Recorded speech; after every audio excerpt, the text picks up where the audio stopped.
مدتی از خبرهای درباره آریانا سعید به گوش می رسد که آریانا سعید به دلیل فحشا و بی‌ایجابی در مکانهای مقدس کشورهای اروپایی و آمریکایی زندانی شده است.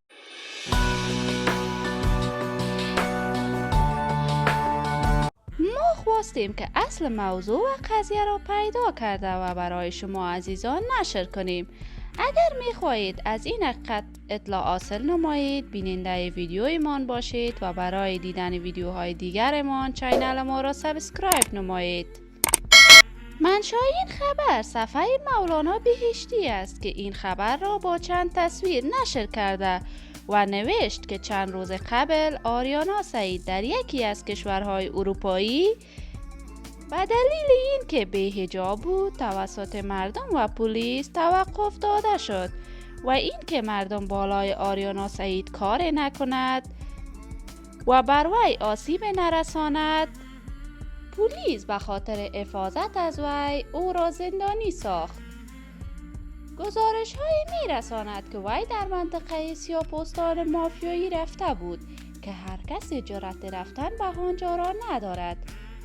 این متن گزارش بود از صفحه مولانا بهشتی، اما حقیقت ماجرا بعد از بررسی های ما یک چیز دیگری است که بدتر از این موضوع می باشد.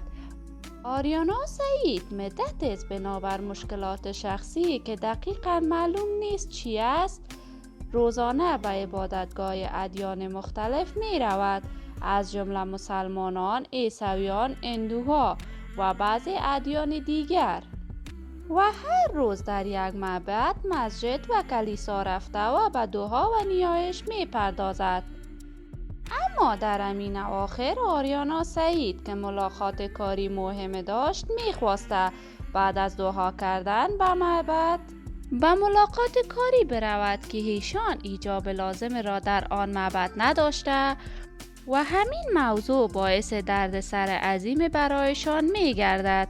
مردم محل از آریانا سعید بازجویی می کند و طرز لباس پوشیدن آریانا سعید را توهین به مقدسات خود می داند و خواستار مجازات مردمی می گردد. این معبد از جمله معبدهای تاریخی مردم تایلندی ها بوده که این موضوع باعث درگیری ها میان مردم و آریانا سعید می گردد و پلیس وارد عمل می شود. پلیس بعد از تایید هویتشان و متوجه شدن به خوانندگی آریانا سعید او را از محل به حوزه می برد و یک روز را در این حوزه سپری می کند و یک روز بعد از آن ماجرای تلخ آزاد می گردد.